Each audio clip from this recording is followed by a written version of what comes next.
So this is the first chapter for the Macroeconomics course. As I'm doing things, if there's something that technically looks like the lighting isn't good or you can't hear me, earlier would be the better time to tell me than not. I should also make you aware the one technical issue I do not seem to have a solution to is that when I change a page or something like that, it does this weird flashing thing from time to time. So just know, I'm watching the screen as I do these chapters, so hopefully I'll be able to fix minor problems. What I do for each chapter you're going to see here, and this is what I mean with the flashing. So the only solution I have for it is that. The one thing to keep in mind is that for each chapter I make it just one video. It ends up being a very long video, sometimes over an hour. I know other online classes say sometimes split it up into 5 videos or whatnot. I think it just kind of takes away from things, train of thought and everything like that. If you want to pause it, obviously pause it. Remember the time that you're stopping it at and restart it there. I think that's probably easier. And we do have the slide numbers on the side here, so you could remember it that way as well. With that said, let's get into this. Each of these chapters, as I write on this, I will be scanning it afterwards as a PDF. So you could either print out these slides and write along with me, or know that I will be giving you a scan of the slides after I handwrite on them. So chapter 1, just like other classes, basically, is kind of like, what is this class going to be about? Or in this case, what is economics? And that's essentially what we see right here. What is economics about? What are the key principles that drive economics as a discipline? So let's kind of skip over the learning objectives. I'm confident we will fulfill these learning objectives. Again, for these slides, I did not make the slides.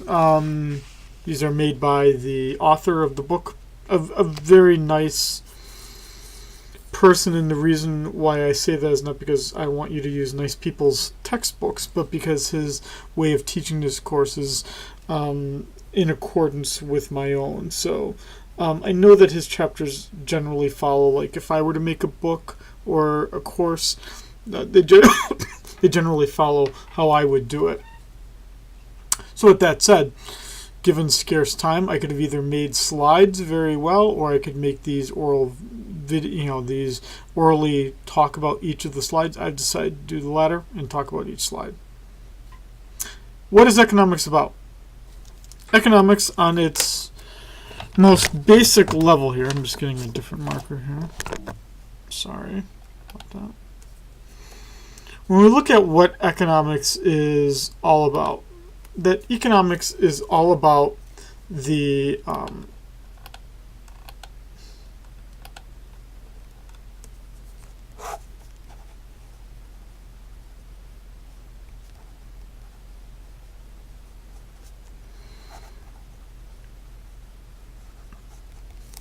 economics is essentially a science of scarcity. Scarcity being an important concept, and you're like, okay, so what is it? Scarcity here basically is defined, and again, when I'm defining things, I'm basically, I don't have a book here on my side, and I'm not reading you the definition. I'm telling you how I understand it to be. Scarcity basically means that I have limited resources. Those limited resources could mean money, could mean time, could mean the materials used to produce that thing, to satisfy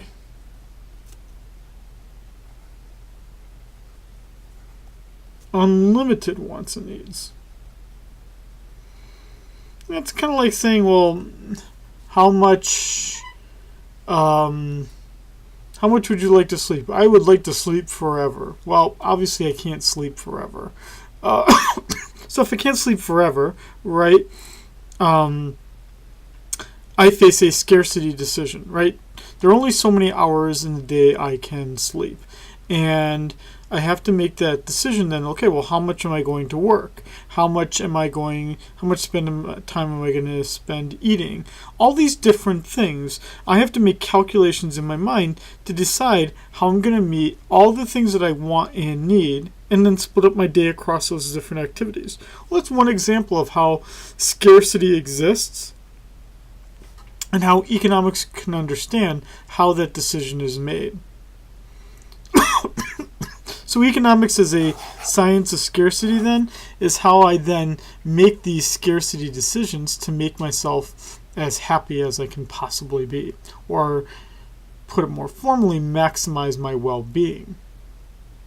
So that's a pretty big thing, because what we're saying here now is that economics isn't about like making money or even just necessarily just about supply or demand. Rather, economics is how I make scarcity decisions to maximize my well-being.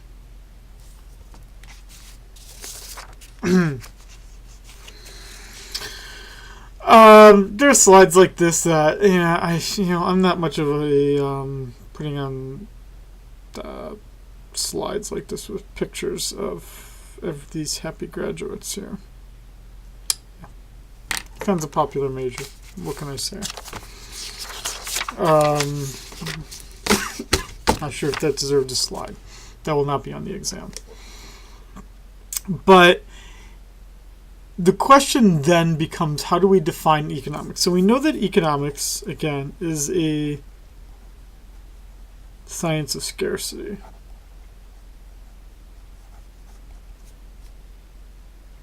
But what we can also then say is that economics can be divided into microeconomics and into macroeconomics. This course is a macroeconomics course. The other course, the Econ 130 course, is the microeconomics course. So let's talk about what each of these two, how each of these two exist. Microeconomics means that I'm still looking at how decisions are made, scarcity decisions are made, except now what I'm doing is I'm looking at how that scarcity decision is made by individual consumers, workers, and firms. How do they make these decisions? And those decisions are going to be reflected in how the market is structured. So again, economics, science of scarcity, scarcity in terms of time, scarcity in terms of money, scarcity in terms of resources. Then what we need to do is think about how we as individual consumers and individual firms make that scarcity decision. That would be the focus of microeconomics. And if you've taken that course before, you probably spent at least a month talking about different types of firm structures like monopolies, oligopolies, perfect competition.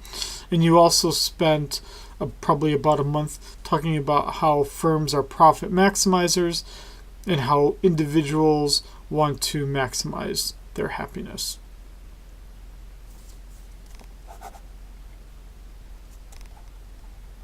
Firms maximizing their profit, consumers maximizing their happiness.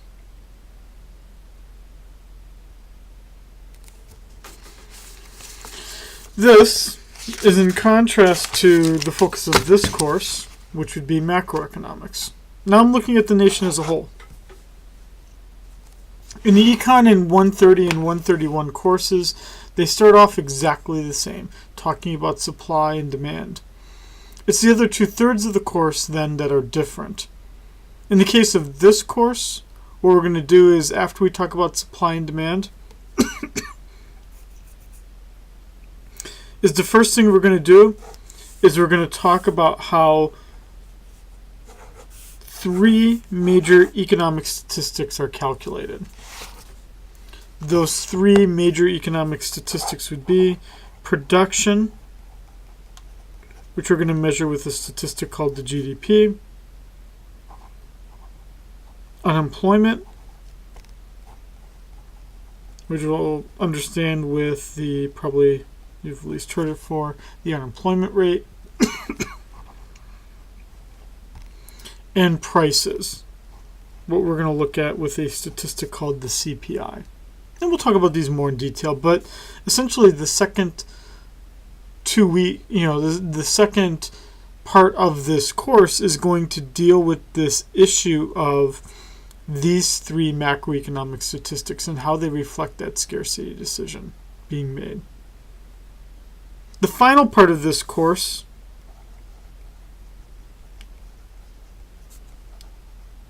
will then deal with the monetary policy and the fiscal policy, or in other words, how the central bank and how government officials make those scarcity decisions.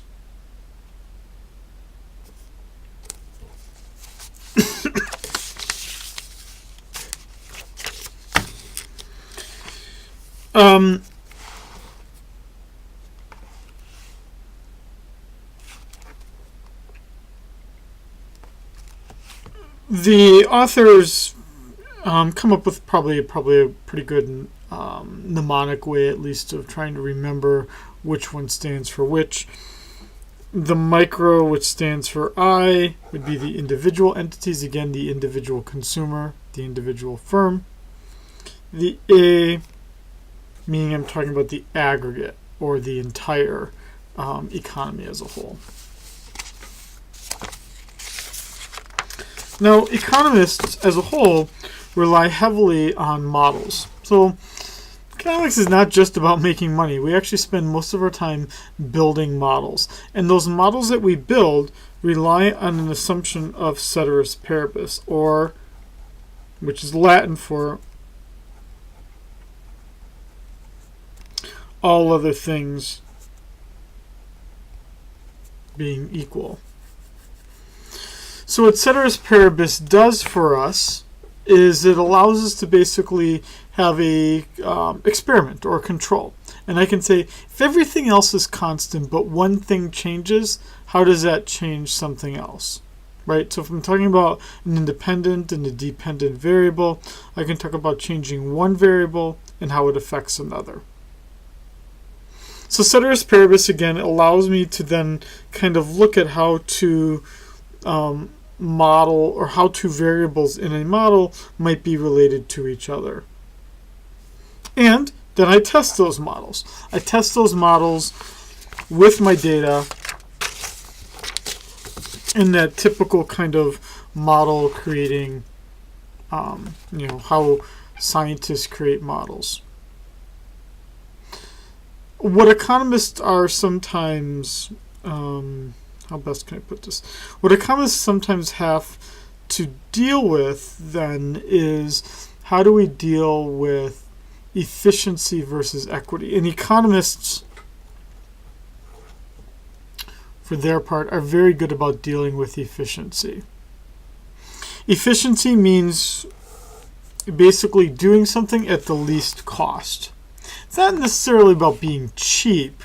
Rather, what we're saying again is that I'm producing something with the lowest resource cost. So the least amount of time invested, maybe the least amount of resources used. Something that means that if someone were being more wasteful, which is the opposite of efficiency, or being inefficient, that would mean that they expended more resources to get that exact same output.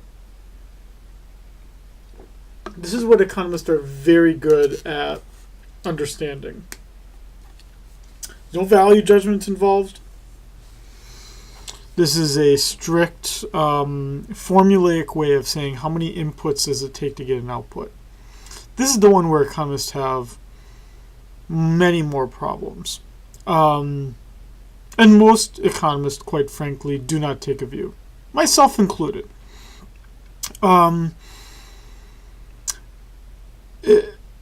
It deals with this issue of fairness, and it's a little tough to say what is an equitable outcome.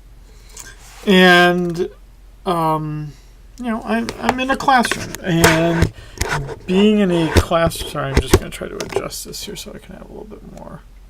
I don't actually like it that way. Sorry.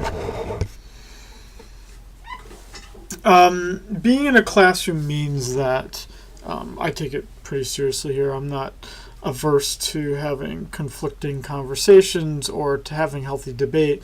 I am just always incredibly watchful of this idea that I don't want my views to somehow seem like you need to adopt them, or that if you believe differently that you won't be respected. So me not getting into, I obviously have personal views about equity. I just don't think a classroom is a platform for me to express those views. So because there's divergent views, and I'm saying to you, I focus on these issues of efficiency. This efficiency versus equity debate is actually part of, then if we go to the next slide, part of this larger positive versus normative debate.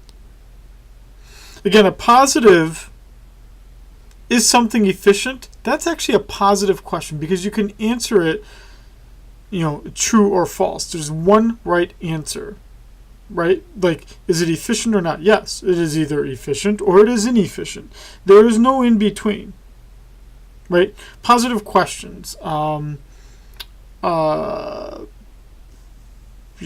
be something like, the classic one I was watching a talk show this morning would be, is this person pregnant? That's an obvious positive question, right? Are you pregnant? Because it's either yes or no. It's not kind of, sort of. I'm not kind of pregnant. There's no such thing. It's yes or no, right? Capture all the information, right? Do the test, and you find out if you are or you're not. Now, what about something like, is something equitable? And this can get into, again, my reasoning behind why I don't tend to talk about equity in this course. Because I don't care about it, but because it's a normative question. What if I were to ask you, something, when I say normative, I basically mean it's your personal beliefs or your societal beliefs about something. For instance, I am probably in the minority. I'm well aware of that. I'm in the minority when I say that I actually don't think that living in Hawaii is that much more expensive than living elsewhere in the U.S. I really don't. Outside of housing, if I look at the data, housing and food, it's not too much more expensive. And if you plan it differently, right, if I don't eat a mainland diet in Hawaii, food expenses aren't any more expensive in Hawaii than they are in the mainland. Okay, well, right, you may personally believe that that living in Hawaii is much more expensive, right? You could kind of say, you could make it into a positive question. You could just say, how much does it take, is gasoline more expensive in Hawaii? Yeah, and you could do the calculations and find out that 10 gallons of gas in Hawaii are or are not more expensive than they are in California. You can find that out. But I'm just saying a normative question is something that reflects like a personal belief. And you can't test that. And because you can't test a normative question, like, are things equitable? Right? If I say that life really sucks in the U.S. because life is so unequal for people, right? I mean, I certainly have colleagues and others that believe that. I'm not dismissing their view. I'm saying that the problem is that for you and I, we know that someone's belief about whether things are equitable or not reflects their personal views about how they view things. And in a classroom, you can certainly have a view. I am probably not going to have such a view, though. So what do we see so far? Just to review here. What we see is that, again, we have a definition. Economics is a science of scarcity, limited resources to fulfill unlimited wants and needs. Econ has been broken down into micro and macro. Right? And then we talked about efficiency versus equity, positive versus normative ways of looking at economics. And there we have our definitions there. Again, macro, the broader issues, which is again the focus of this course, looking at prices, employment, and unemployment. Prices, employment, unemployment, and economic production levels or growth. Those three economics areas or statistics that economists then also use models, and those models often employ the assumption of, again, ceteris paribus, or everything else being equal.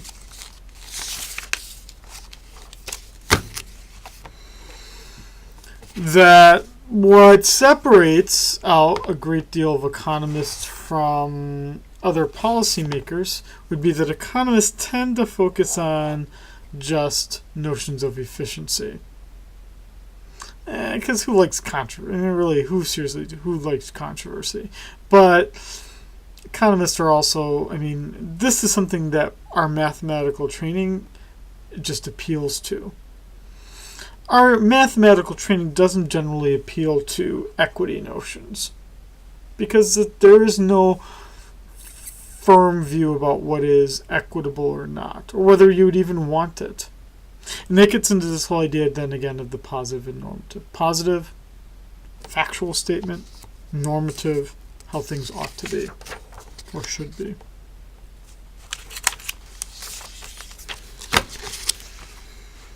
Which then leads us to, and the one thing I really do like about this book is that then each chapter then kind of concludes with this, or at least ends with these notions of the key principles then.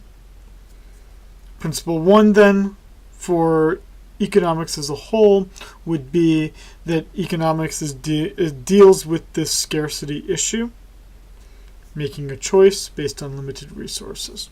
So this is all about scarcity.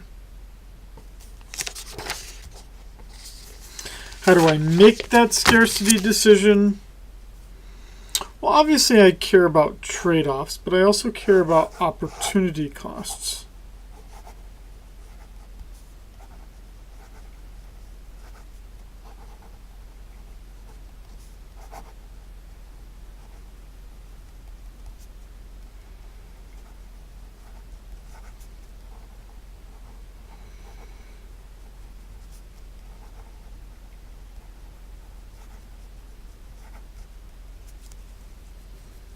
Something very important for economists is the opportunity cost. It's formally defined right here.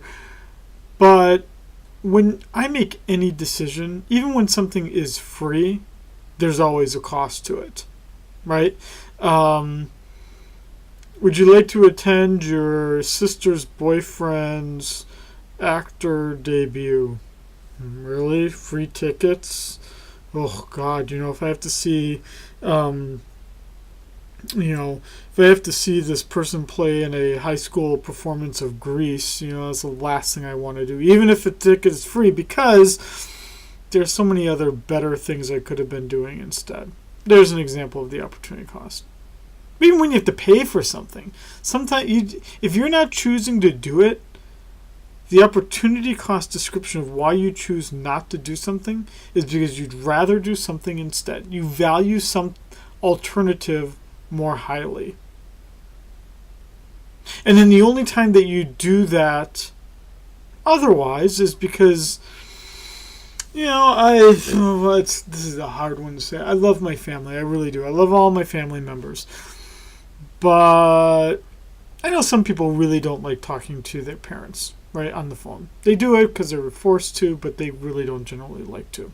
So why do they still do it? Opportunity cost would say that they probably would not do it. Just like for some of us, right? If we have an annoying friend that we have from the past, we probably don't call that person anymore because we think that they are incredibly annoying. But yet we still call our parents, even if you find them annoying, because, right, there's some familial obligation that forces you to. But that doesn't exist with your friend. And why do you not then call that a very annoying old friend? You don't call that person because the opportunity cost principle dictates that you don't. That you do something else that you'd rather do instead. Everything we do involves a trade-off. probably a good way to understand this principle alternatively would be, why are addictions to things like drugs, why, or whatever the drug may be, liquor or crack cocaine, right? Why do addictions make no sense to at least economists from our understanding of the world? Because you have individuals that are deciding to use more of the drug, even though they're giving up quite significant things, much more valued things, to continue using the drug. It actually goes against the opportunity cost principle, right? So, like, if I were, like, let's say an alcoholic, and I was, boozing it up every day, so much so that I lost my job, I lost my family, I lost my house, right? I lost everything. And I was still drinking.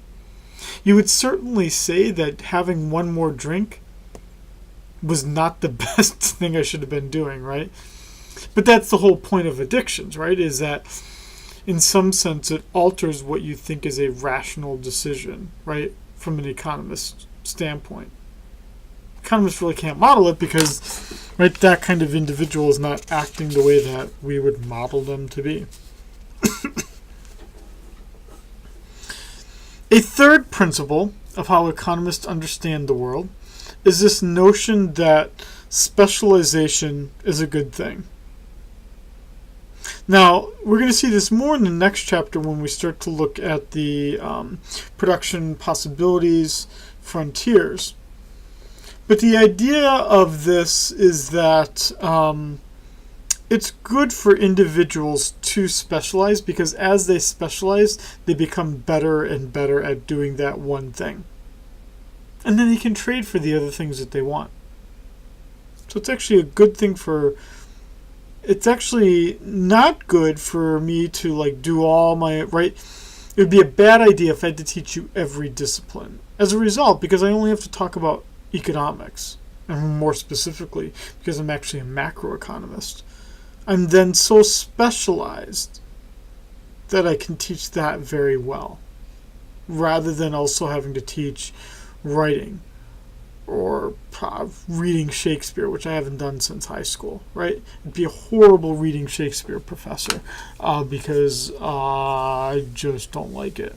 There you go. Specialization. It's a good thing. Allows us to focus our efforts on certain things.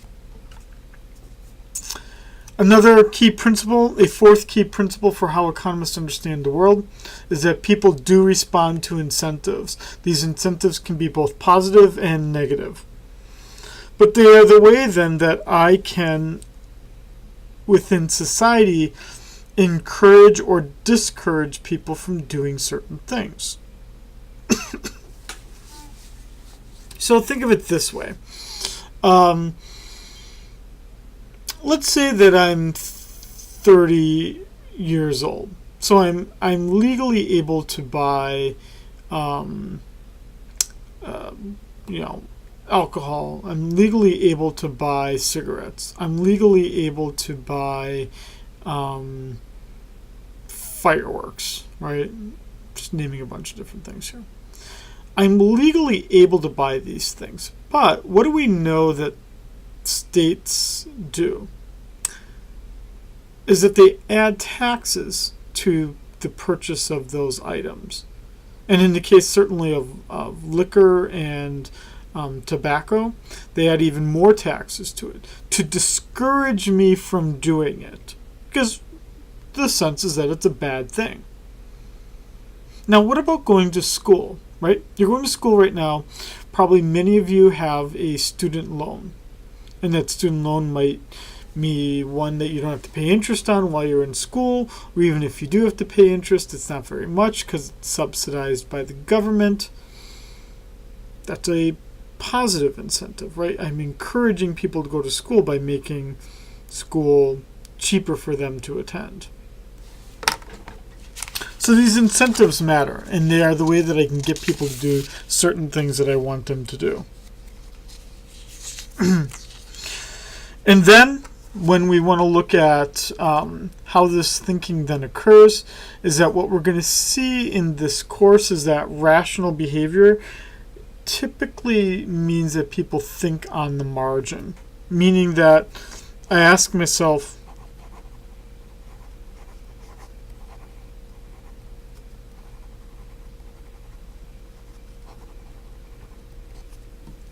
should I do something one more time? Margin means, like, again, the additional. Should I study for this class one more hour? Should the rail be built one more mile? Should I offer one more showing of the movie? Right, if I'm a movie theater. That's what, I mean, what a person does, what a firm does, what the government does, is just a series of asking this question. And the idea is that in the end, as we will see,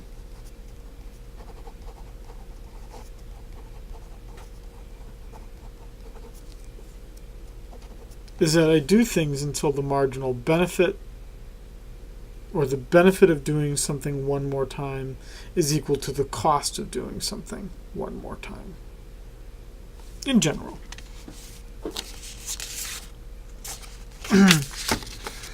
Now, economics wouldn't be complete if I didn't, at least this course, this Western oriented economics course wouldn't be the Western-based economics course that it is if I didn't say make a celebration of markets and that markets are efficient for the most part, and that's why economists love them so much.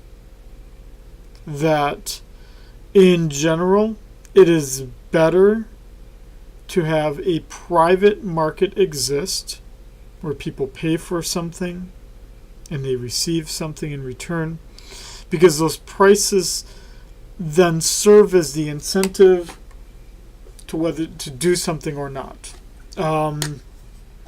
Right, so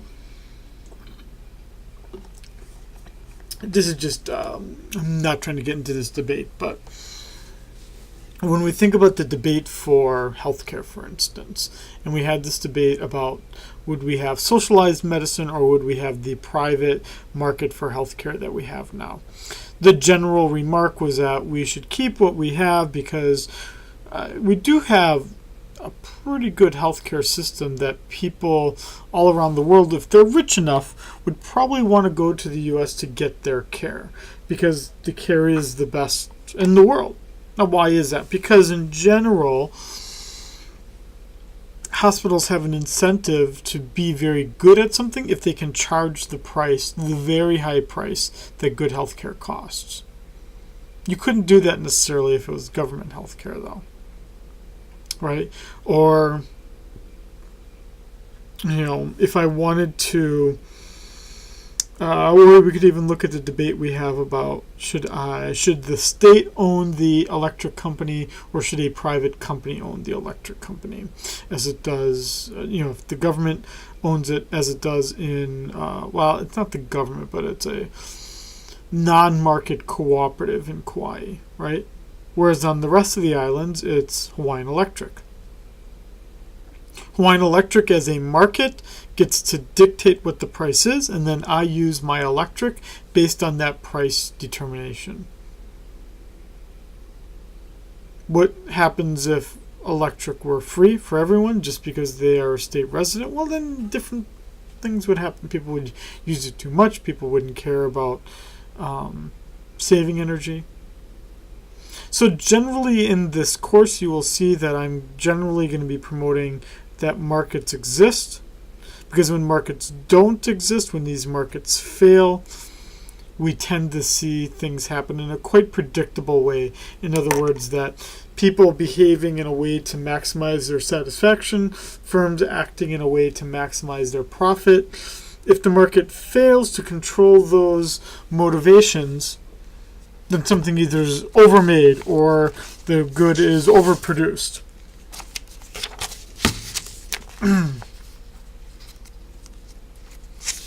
And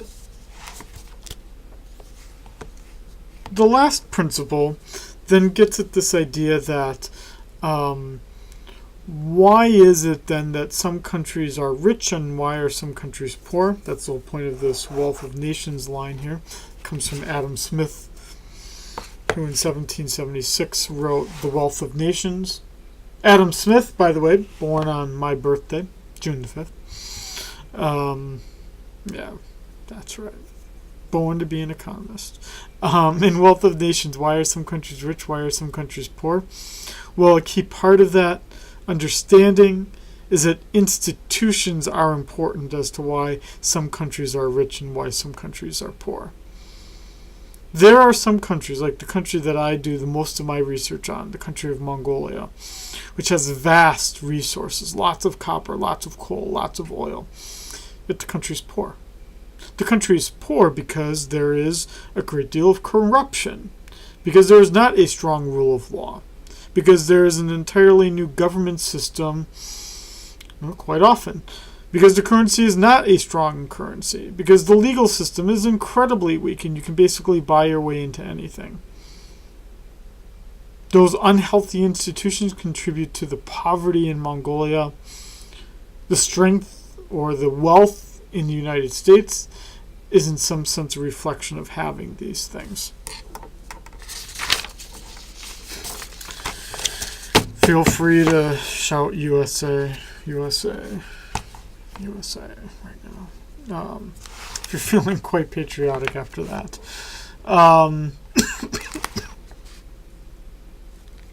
So what does that mean then for our review? Principle 1, Principle 2, Principle 3, Principle 4, Principle 5, Principle 6. Don't know why you wouldn't just add that 7th one to that, but you didn't.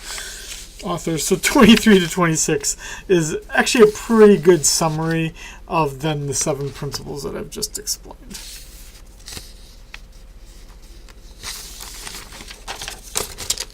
Okay, so that is, and the last one is just discussion questions here.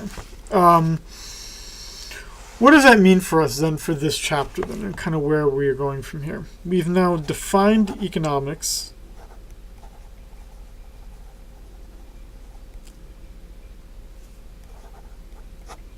Talked about what this discipline is all about, what macroeconomics is all about, to lead us then to chapter 2, where we're going to talk about the very first kind of model that we're going to look at, called the production possibilities frontier. And that's in our transition to chapter 2.